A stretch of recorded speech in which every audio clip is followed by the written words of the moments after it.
Hello everyone, welcome to my channel Noor fashion world. Friends, आज मैं आपसे जो टॉपिक शेयर करने वाली हूँ वो बहुत ज़्यादा मुझे कमेंट आ रहे थे, तो मैं आपको टॉपिक बता देती हूँ कि कई बार क्या प्रॉब्लम हो जाती है कि जो अपना बैक साइड है वो खींचने लगता है और कभी कभी जो फ्रंट साइड होता है वो भी खींचने लगता है। तो वो आर्म होल साइड से खींचता है। और अभी मुझे कमेंट आ रहे थे ये तीन कि मैम जो हमारा आर्म होल है, बैक आर्म होल, उसमें खिंचाव क्यों आता है, या फिर फ्रंट आर्म होल में खिंचाव क्यों आता है। और एक कमेंट ऐसा आया था कि मैम मेरे जो बैक नेक में खिंचाव आता है। तो ये बैक नेक वाला जो है, तो फ्रेंड्स मैं बता दूं, आपको ऐसा लगता है कि बैक नेक में खिंचाव आता है, दरअसल वो आपके आर्म होल में ही खिंचाव आता है, जो कि आपके बैक नेक को खींचता है, आपके आर्म होल की वजह से खिंचाव आता है। तो ये सब प्रॉब्लम क्यों होती हैं, तो इसके बारे में मैं आपको बताऊंगी, तो वीडियो को पूरी देखिएगा आप। और फ्रेंड्स, इस चैनल के अलावा मेरा एक और चैनल है जिस पे मैं स्पेशली बिगिनर्स के लिए वीडियो बनाती हूँ, और मेरे उस चैनल का नाम है द नूर टेलर्स। तो आप प्लीज़ उसको देख लें और सब्सक्राइब भी कर लेना। तो मैं आपको कुर्ती उठा के दिखा देती हूँ एक।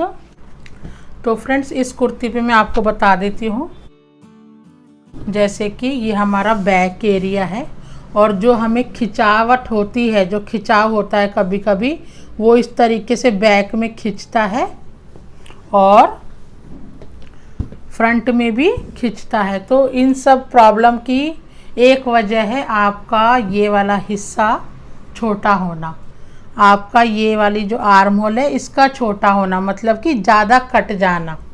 ठीक है। और जो झोल की प्रॉब्लम आती है इसमें, यहीं पे इसी जगह पे, इसी एरिया पे, वो आती है इस चीज़ का ज़्यादा होना, और जो खिंचता है वो आती है इस चीज़ का कम होना। तो ये दोनों ही सल्यूशन नहीं है कि आप कम कर दें आर्म होल को, इस एरिया को कम कर दें या फिर ज़्यादा कर दें, दोनों ही सल्यूशन नहीं है। तो मैं आज आपको बताऊंगी कि आपको ये कितना लेना है जिसके बाद आपका परफेक्ट बने, ना ही आपका खींचे ना ही झोल आए। तो चलिए मैं आपको एक डायग्राम पे भी बता देती हूँ।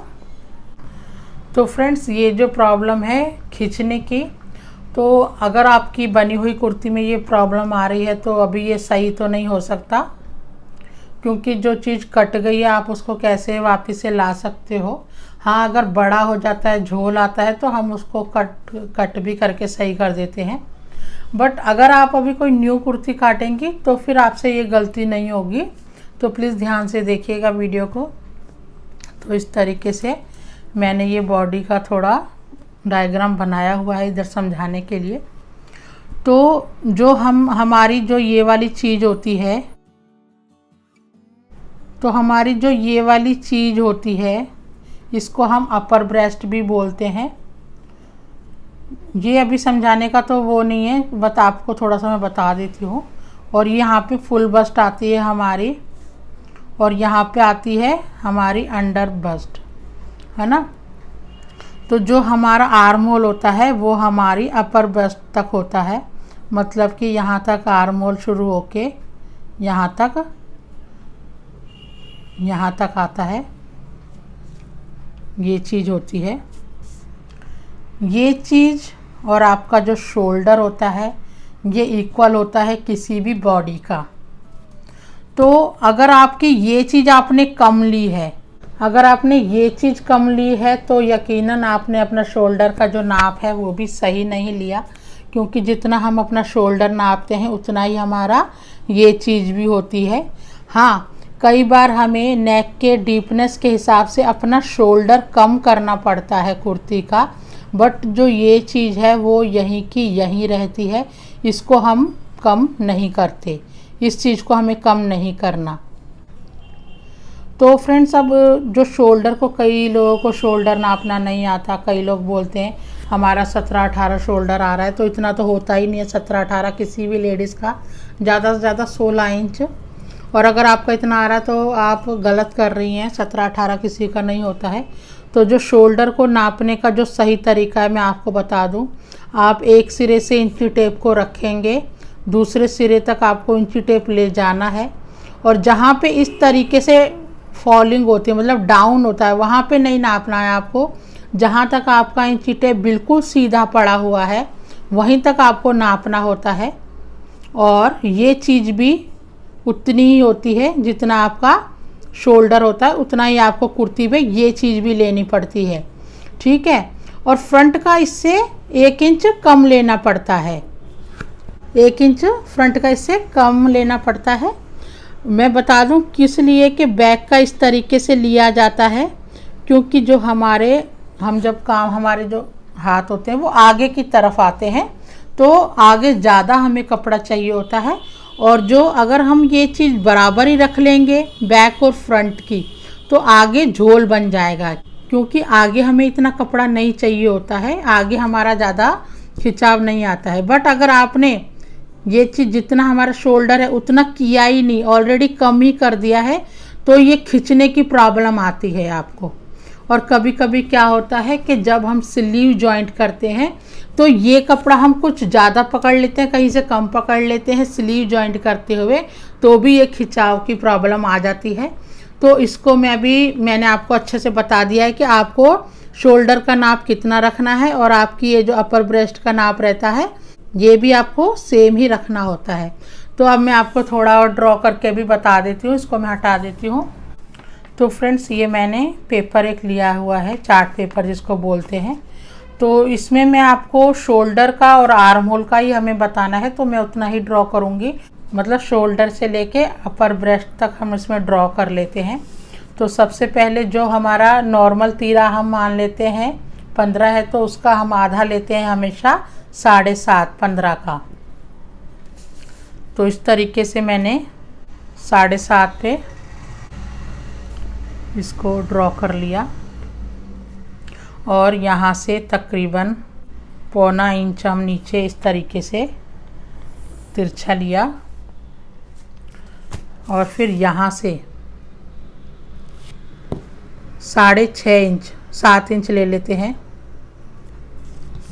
यहाँ पे हमने अपर ब्रेस्ट की लाइन ड्रॉ कर ली, ये अपर ब्रेस्ट की लाइन ड्रॉ कर ली हमने। तो कई बार कई लोगों को तो यही नहीं पता होता कि ये वाली जो अब लाइन हम लंबे में लेंगे वो कहाँ पे हमें सेट करनी है।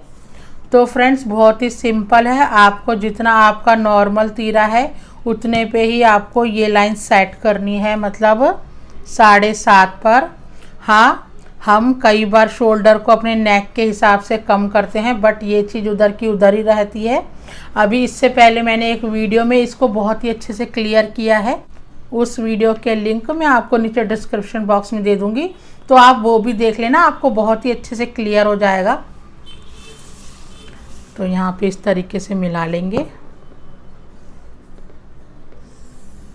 ये इस तरीके से आपको लेना होता है, जो कि आपको बिल्कुल परफेक्ट फिटिंग देता है। जितना आपका शोल्डर उतना आपकी ये चीज़, और फ्रंट का आपको इससे 1 इंच अंदर लेना होता है, मिलेगा यहीं से, इसी एरिया से, इस तरीके से।